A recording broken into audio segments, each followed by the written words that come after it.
Hello, everyone. Good morning, good afternoon, or good evening, depending on where you're joining us from today. Wherever you are, I hope you and yours are well, safe, and in good health. Thank you for joining today's webinar, which will provide an overview of Egypt's mining potential, recent legislative changes, and some exciting opportunities.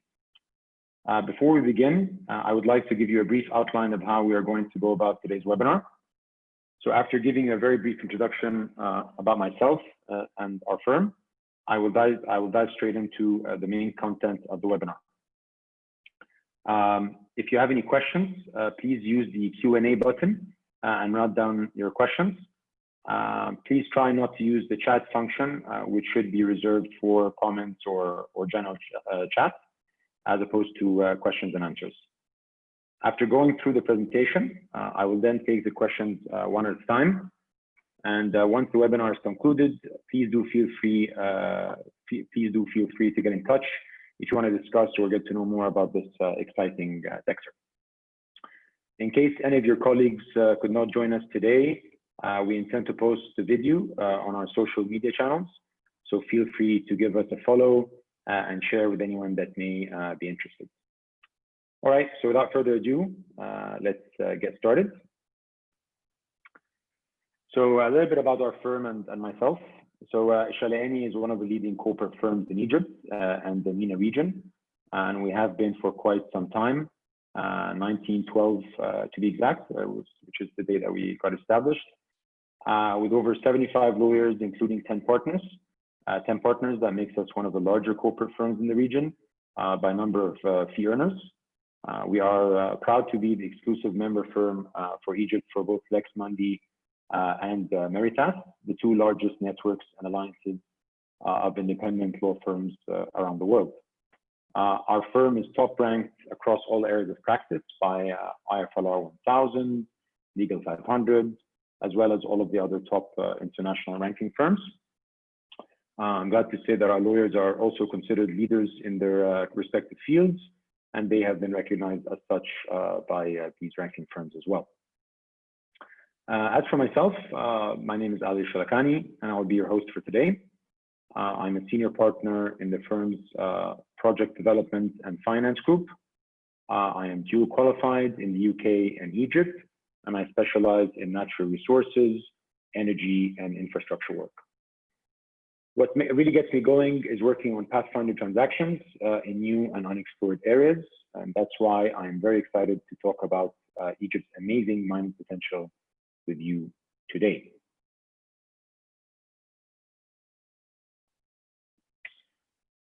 Okay, so some of you might be asking why now? Why would we do this with this webinar right now, and why would that be of interest to you?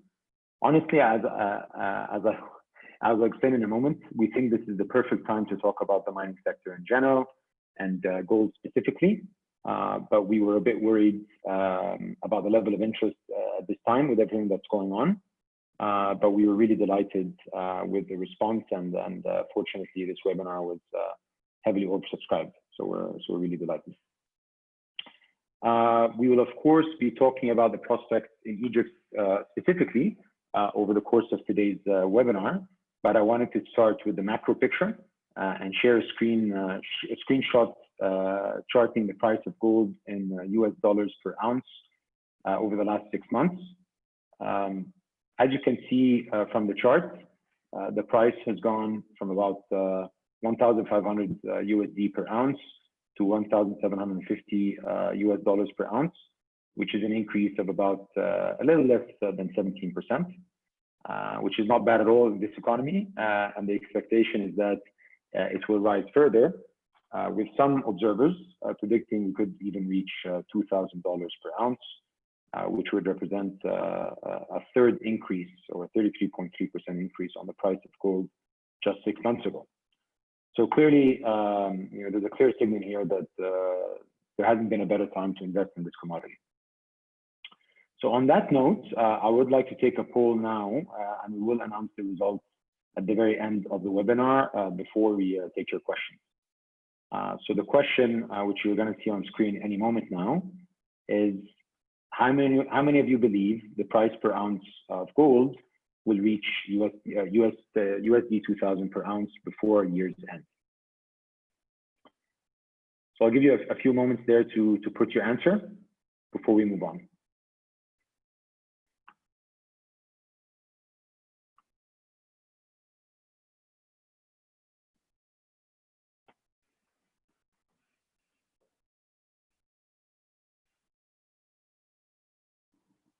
Okay, I think we can probably leave it there.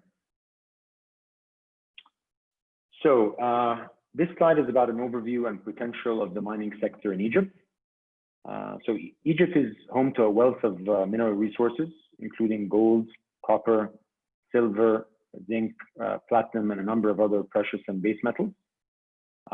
In a 2011 IFC study, the report estimated Egypt's mineral resources reserves to include 6.7 million ounces of gold, 48 million tons of tantalite, which is the fourth largest reserve in the world, and 50 million tons of coal, indicating that Egypt has the potential to be one of the top mining jurisdictions in the world. These resources are mostly located in Egypt's eastern desert and Sinai Peninsula, both part of a geological setting known as the Arabian-Nubian Shield. Historically, Egypt's mining industry has been underdeveloped, unfortunately, with only three main foreign players, namely Centamin, Atom Resources, and Thani Stratex. Only one operating gold mine exists today, which is the Sukari mine operated by Centamin. The main regulator is the Egyptian Mineral Resources Authority, or EMRA for short, and we will be referring it to throughout this presentation as EMRA, which falls under the supervision of the Egyptian Ministry of Petroleum.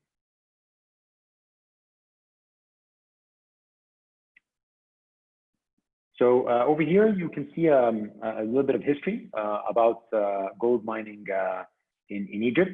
And this lovely sort of graphic is courtesy of our friends at Atom Resources.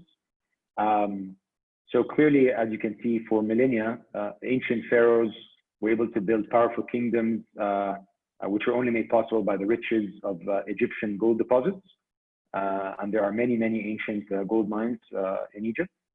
Active gold mining has been recorded right through the early 20th century, when British-controlled mines were producing gold. However, despite the obvious prosperity, sadly, modern Egypt has seen little in the way of gold mining over the last 100 years, with only one producing gold mine so far, as I previously mentioned. So the chief geologist of Thani Stratex, Mr. Henry Onslow, I have two quotes from him here about the prospects and the history of gold in Egypt. So the first is, it says, we were attracted to Egypt due to the mineralization potential of the Arabian-Nubian Shield. And he further says that these rocks have been known for their gold content since the pre-dynastic period 3,100 years ago. So clearly, lots of potential and a historical proven track record as well. So on this slide, it's sort of a depiction of a case study, which is the only operating gold mine, which we said is the Sukari gold mine. And this graphic is, again, courtesy of Centamin's website. So the Sukari mine first came to commercial operation and commercial production in 2010. And the word Sukari, which means sweet in Arabic, or sweetly, is believed to come or due to the quartz's resemblance to sugar. Mine reserves were estimated in 2018 to be at 11 million ounces, and with a lifetime for the mine of 20 years. We understand that approximately 1,300 people work at Sukari gold mine. So a little bit about the mechanics and the fund or the economics of the concession. So the Sukari concession agreement is as follows. So Centamin's primary wholly owned subsidiary is called Pharaoh Gold Mines, which we're going to call PGM for short. And Centamin's interests in the concession agreements for Sukari are held and registered in the name of PGM. PGM owns 50% of the operating company, which is Sukari Gold Mines, or SGM for short, with EMRA owning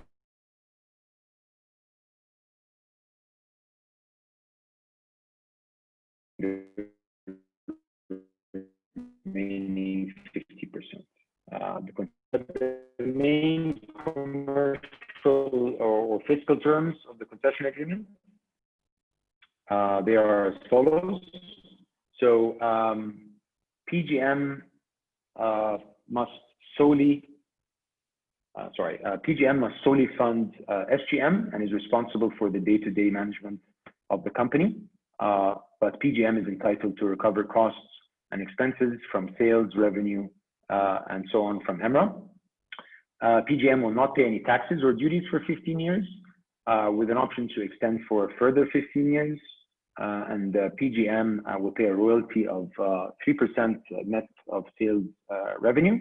And after deduction of recoverable expenses and the payment of the 3% royalty, the profits are then shared equally between PGM and EMRA.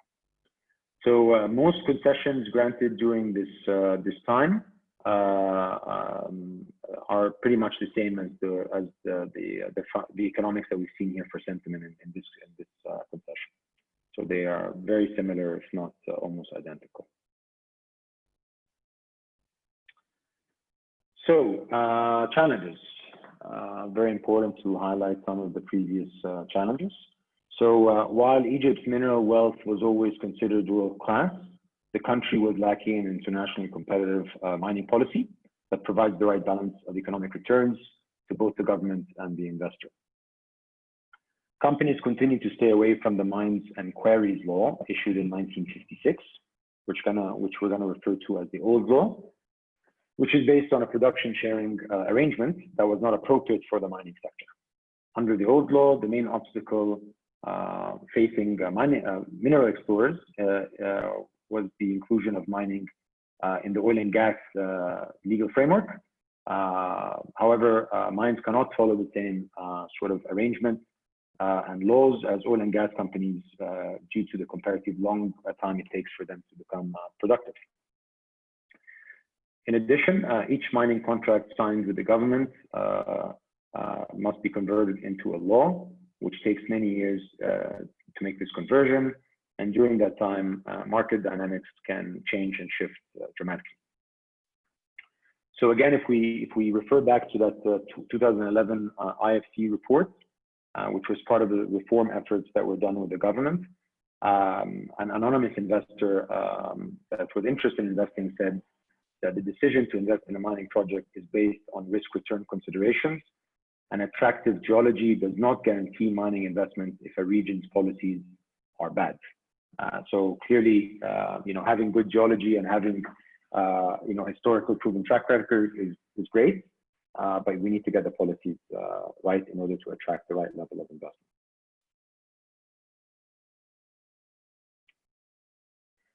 So in a bid to address the problems with the old law and attract foreign investment, the government issued law number 198 of the year 2014 in December 2014, and its executive regulations in 2015.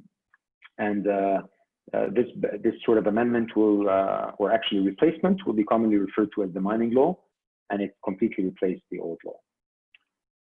The mining law made some important changes, including introducing an application system whereby investors can apply to EMRA for a license to explore and exploit for mineral resources, providing a 2-year exploration period, which can be extended by a further 2 years. Although keeping the production sharing arrangement model, it also added a 5% minimum tariff, which was uncapped. And there was an introduction of an annual rent fee per square meter, which would then be reevaluated every 4 years. And on the back of the mining law of 2014, in January 2017, EMRA announced an international tender for exploring and extracting gold in 5 locations in the Eastern Desert and Sinai under a production sharing scheme arrangement. So unfortunately, some problems persisted. So despite some increased interest as a result of the introduction of the mining law and the international tender of 2017, investors remained critical of the regime due to a number of challenges, and the tender was not considered successful. Mining companies active in Egypt and Africa said that at the time that the exploration rounds, which offered 5 concession areas, as we mentioned, offered poor commercial terms. The gold tender terms included a 6% royalty payment, only partial cost recovery before the start of production sharing, and 3 bonus payments to EMRA, including one of at least $1 million.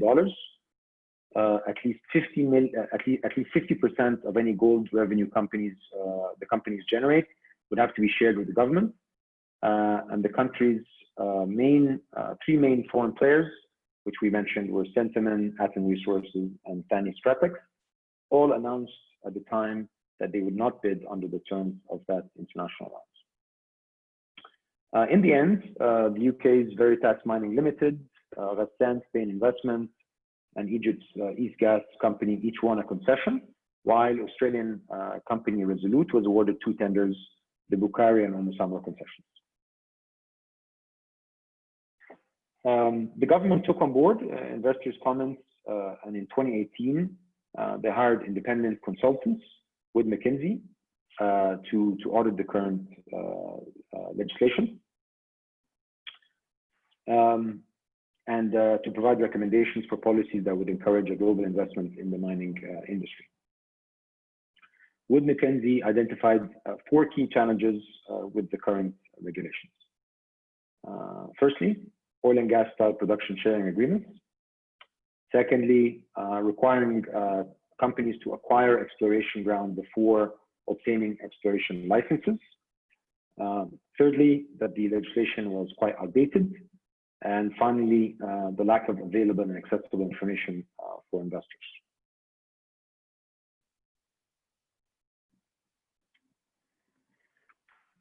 So, recent legal developments. As a result of the Wood Mackenzie recommendations, the mining law was amended in August 2019, and the executive regulations were amended in January 2020. So very, very recently. The main changes in the legislation can be summarized as follows.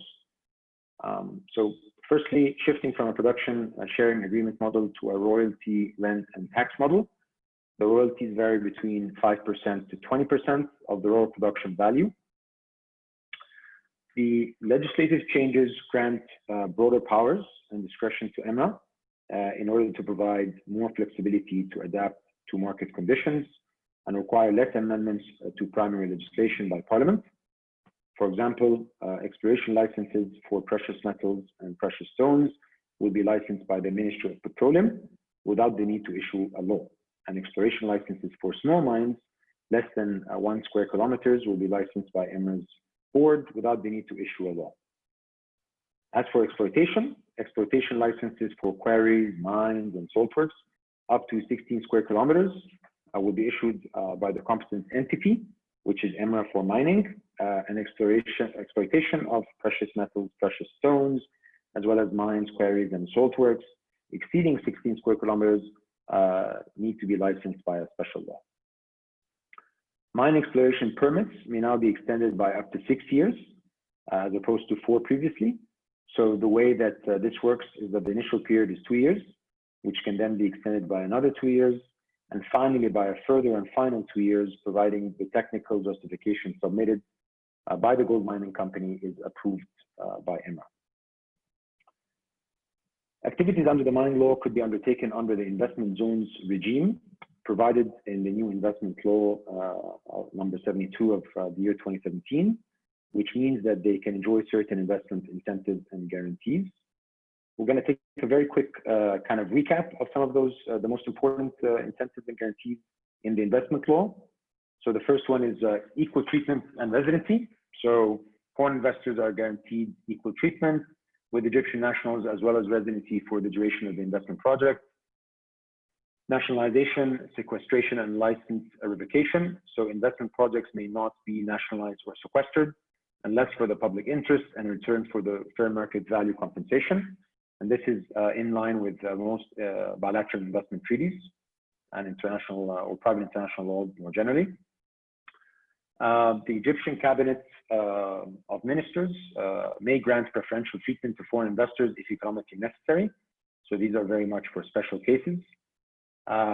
There's a guarantee in terms of the transfer of profits overseas, as well as the proceeds of liquidation of the company. However, just as a practical point, before everybody gets too excited about this, there's no guarantee when it comes to the availability of foreign currency. So just keep that in mind when you're doing your analysis. Importation, investment projects are granted the right to import for the purposes of their incorporation, expansion, or operation without being required to register in the importer's register. So that's a very important exemption for importing equipment and so on and so forth. As for foreign employees, under the investment law, the quota of foreign employees, which is usually 10%, can be increased 20% if qualified Egyptian personnel is not available. So a bit more wiggle room there for more foreign expertise. As for the investment incentives, those fall into sort of three buckets. So the first bucket is general incentives, and those include, most importantly, a 5-year exemption from stamp duty tax, on incorporation contracts, facility agreements, mortgage agreements, and final property sale and purchase agreements that are relevant to the investment projects. There's also special incentives. So under the new investment law, there are sort of tax credits that are can be provided for 2 zones, zones A and B, which are geographical zones. So under certain conditions, the projects located in zone A will benefit from tax incentives in the form of a deduction from the net taxable income amounting to 50% of investment cost. And investment projects located in zone B will benefit from 30% deduction of the investment costs, provided that they fulfill the requirements prescribed under the new investment law. There's also some additional incentives. So again, the Cabinet of Ministers has the right to grant additional incentives to investment projects, which include, for example, free allocation of land, with the condition of granting some incentives outlined in the executive regulation. So again, these are for special circumstances. I wouldn't take this for any project, but it's possible. And finally, the final sort of protection is in terms of expropriation. And the new investment law provides for a protection mechanism against expropriation, where the Egyptian government cannot expropriate any investment assets, whether material or immaterial. And the definition of project investment assets is also broadly defined, so that there's no funny business. So again, you know, pretty good protection. So how has the market reacted to the very recent changes? Pretty positively. So I just wanted to share a couple of quotes here with you from some notable market participants. So first, there's a quote from Mark Campbell, the president and CEO of Atom Resources, which was in January 2020. And he says, "To me, the epic change here is the government getting rid of the oil and gas production sharing agreement and going to a tax, rent, and royalty regime." And Naguib Sawiris, chairman of La Mancha, said in February 2020 that the amendments to the executive regulations are more favorable and more realistic and would attract foreign investment to the sector. So it's worth noting here that you know, when the sort of legislative audit was done, there was a lot of informal consultation with key market players and potential players that they wanted to attract to the market. So it's positive that the market reaction reflects that you know, a lot of their comments were taken on board when the changes were made. So as a result, the Ministry of Petroleum and Mineral Resources launched an international bid round for gold and mineral exploration on which opened on the 15th of March, and they will accept bids until I believe the 17th of July. Investors will bid for exploration in the Eastern Desert over an area totaling 56,000 square kilometers using the block basis concession system, with blocks around 170 square kilometers each. Companies will be required to submit technical and financial bids, as well as some other sort of paperwork. In light of recent events, an official at the Ministry of Petroleum confirmed that interested mining companies residing or operating outside of Egypt can now apply online for the bid due to, of course, travel restrictions, etc.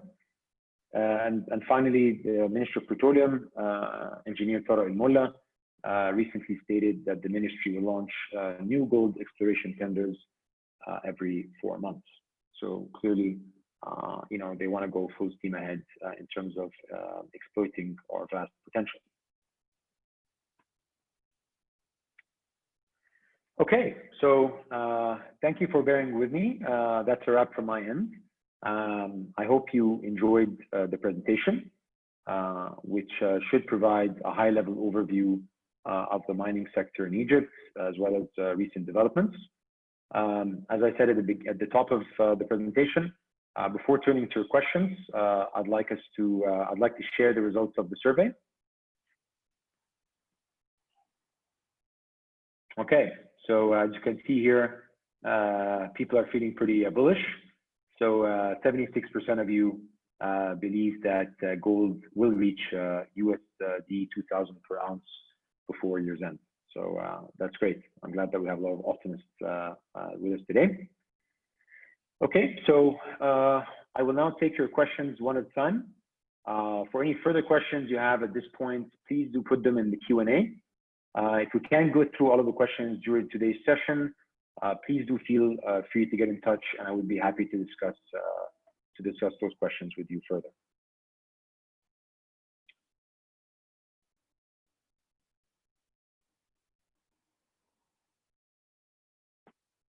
Okay, just opening the Q&A here.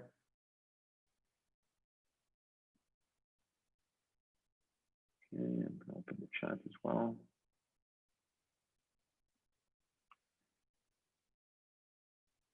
Okay, so we have our first question here from Tamer Aizer. Hi, Tamer. Good to hear from you. Hope all is well with you and that you are safe, my friend. So it says, could you please talk a bit more about smaller mines and the regulation in that space, so non-international bid concessions? Very, very good question, Tamer. So I think when you say smaller, we need to differentiate between sort of smaller or local operators and sort of what we call informal miners. And I'll talk, I think, about the former first. I think that's what you're getting at, but I'll also touch very briefly on the latter. So the tender is really open for all. There is no differentiation here between international and local. So anybody's free to pitch for these blocks. So really, there's no distinction here. And I think that the fact is that they're really offering a lot of different blocks in a lot of different areas across the country. And you can, so if you look at the tender documentation, which I've had a quick sneak peek at, you can essentially see, I think there's about 5 or 6 main areas where you can look at those blocks. Again, of course, mostly in the Arabian-Nubian Shield. And you can pick up the tender documentation. There will probably be some geological information there, and you can then look at research and so on. But really, there's no differentiation between whether you're an international or a local. Or in some cases, you might be a local, but you have an international presence. So La Mancha, for example, as I said, is really a global company. But they are essentially, as far as I understand, majority owned by Naguib Sawiris, who of course is Egyptian. So you have that sort. I'm sure that some of the local companies will be interested.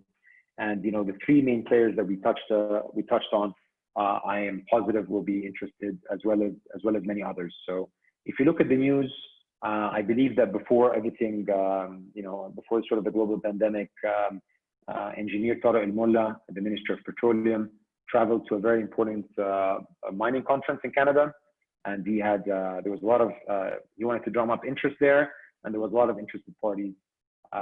So he did that sort of as marketing for this upcoming tender. So touching very briefly on the latter. So one of the biggest problems that a lot of international investors and local companies were worried about is informal miners. So people sort of going and just frankly unlawfully kind of searching for gold and finding ancient gold mines instead of kind of taking that gold without any license or paying anything to the state and whatnot. And those were identified by investors as being quite disruptive to the process. So that's something that the government has taken on board, and I understand that they are trying to take steps to reel that sort of thing in. So I hope that answered your question, Tamer. If you have any follow-ups, please do let me know.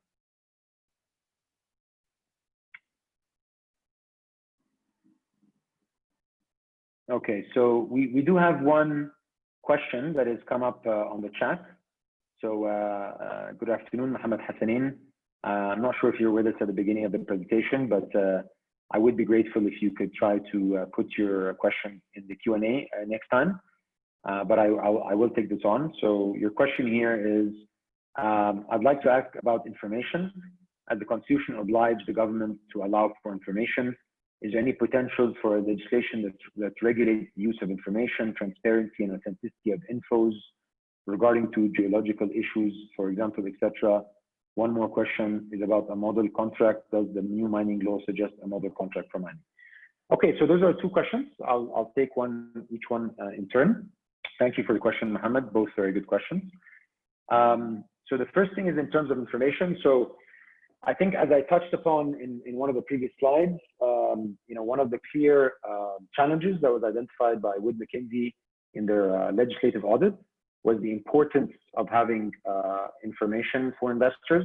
So a lot of this information is also, of course, as you rightly point out, accurate geological information that would induce basically these companies to invest and to instead of leaving them to their own affairs. And this kind of research can be very expensive, so it made more sense for the state to sort of share that information.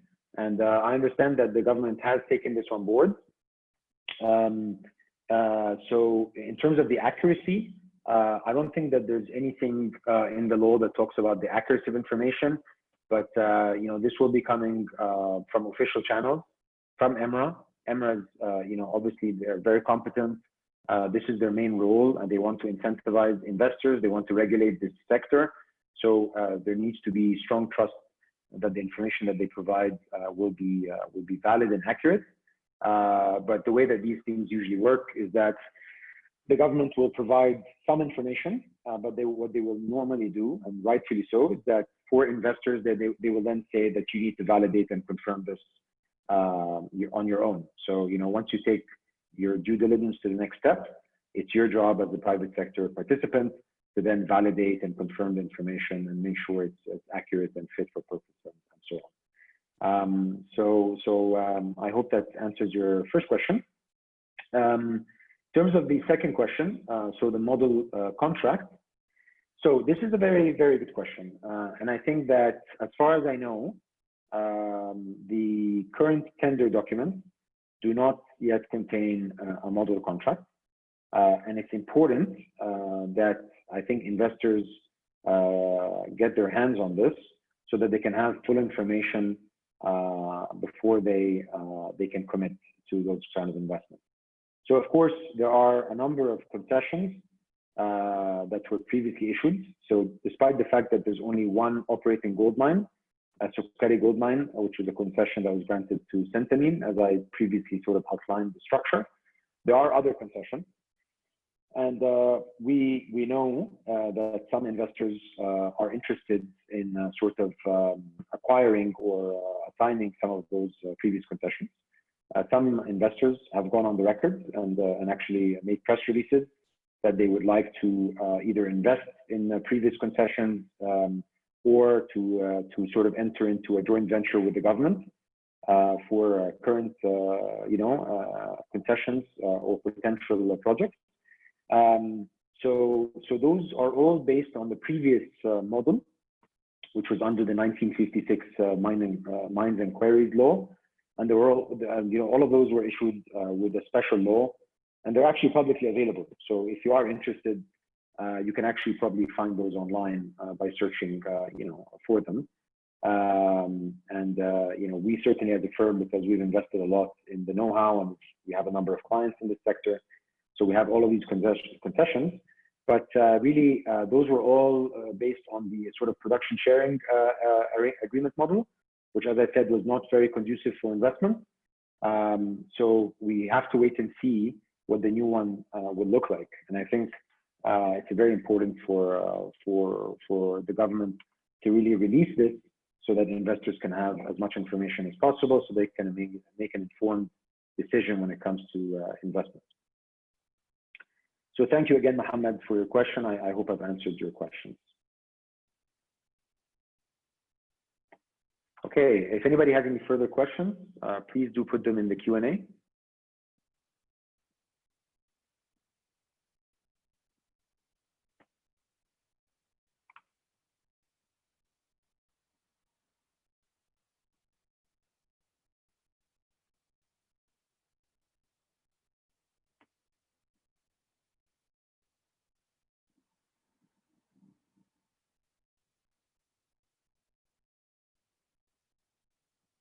Okay, so we have one more question from Mohammed Hatanin. So the question is, from your point of view and your expertise as well, what's the best criterion that should be observed in such a model contract? Thank you, Mohammed, for your follow-up question. I think clearly, and I mean, the investors have not been shy about expressing this, it will be very detrimental if we see a resurfacing of a production sharing arrangement. So that would be very detrimental, I think. So it's clear that that should not be in there. The government has done something, they have done a good job here, because in the recently published executive regulations, the amendments that were done in January 2020, they actually already outlined the royalties depending on the precious metal. I believe gold is at 5%, and then there's a number of other there's a table with categories. So that's something that's already up there. It's quite clear. They've also, I believe, announced the rental fees in advance, and they've given a deep discount for this first tender. So I can't remember the exact figure per square kilometers, but they did announce it.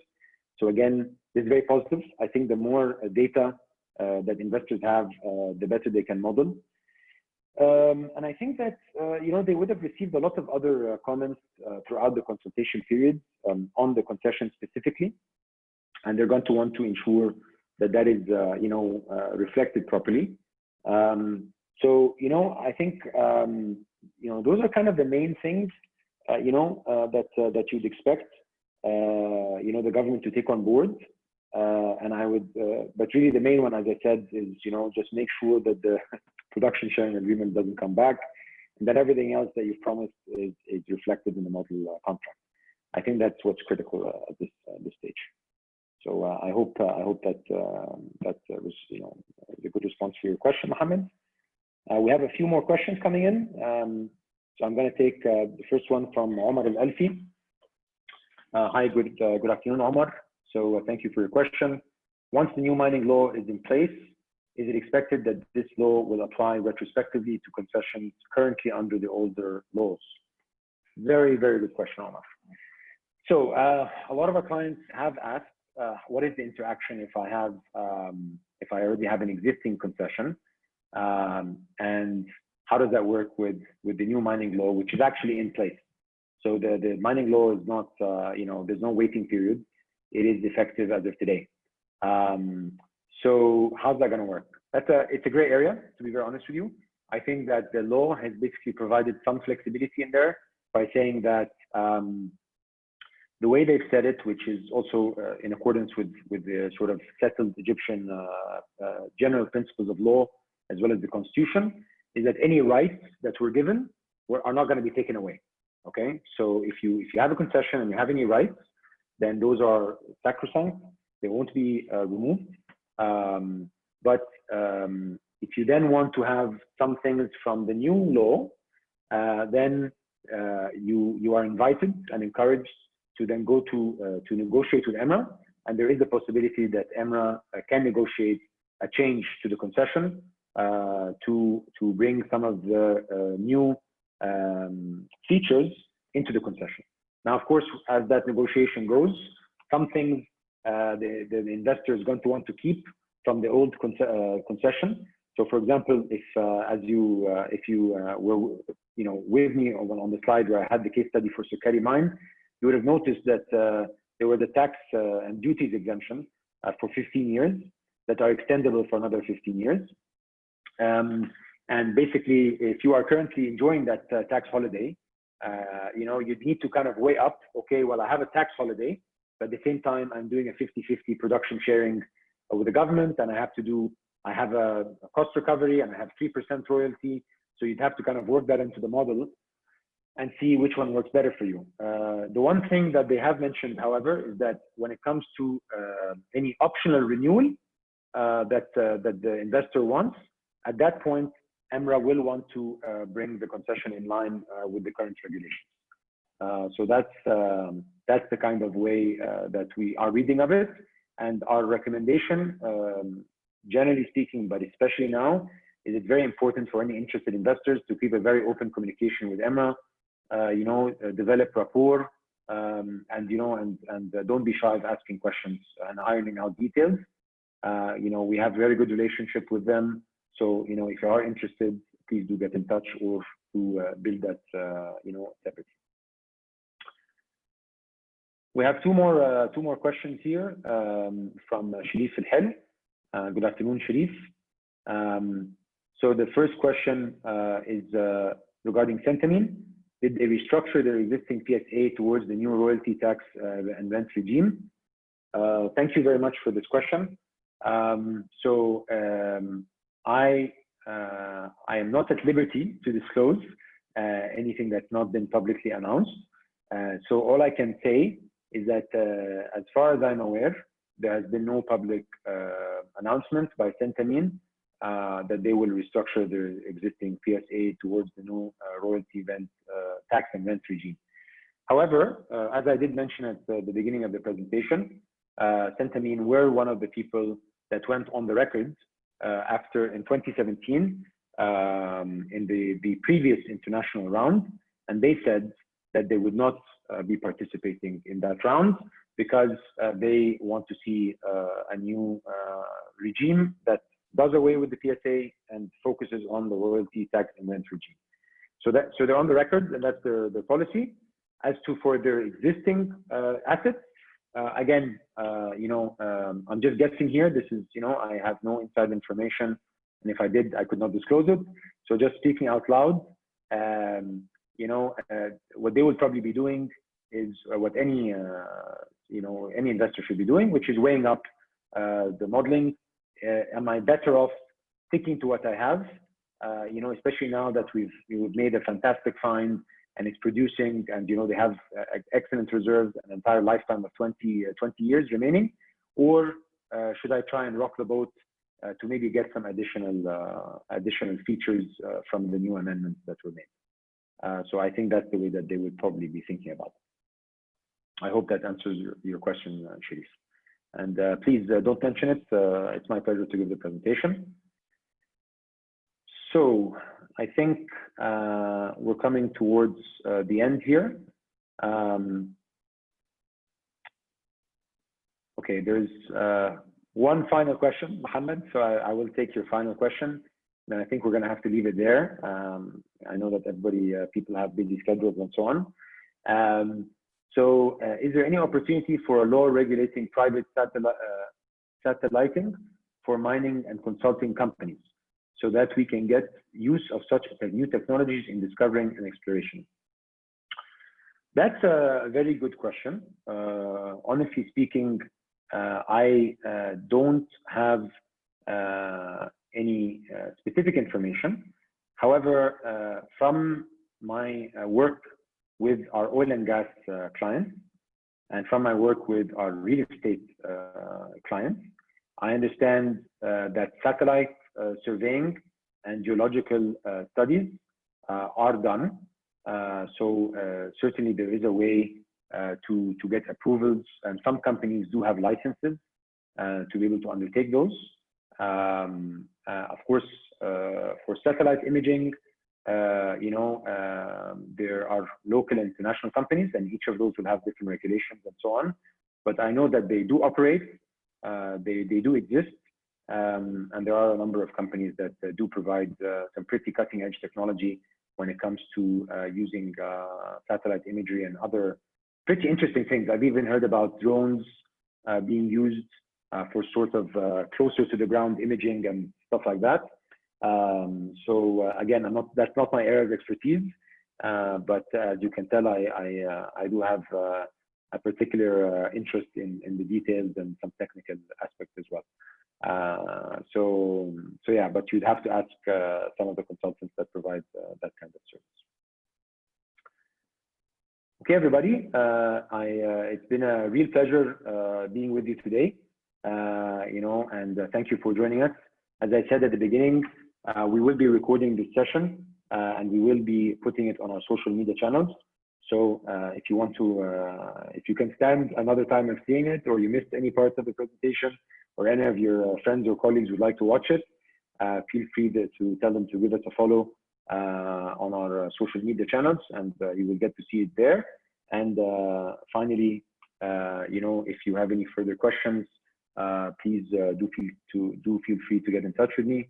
And last but not least, I wish you all the best, and that you are safe and that your families are safe during this time. Have a very good evening, and goodbye.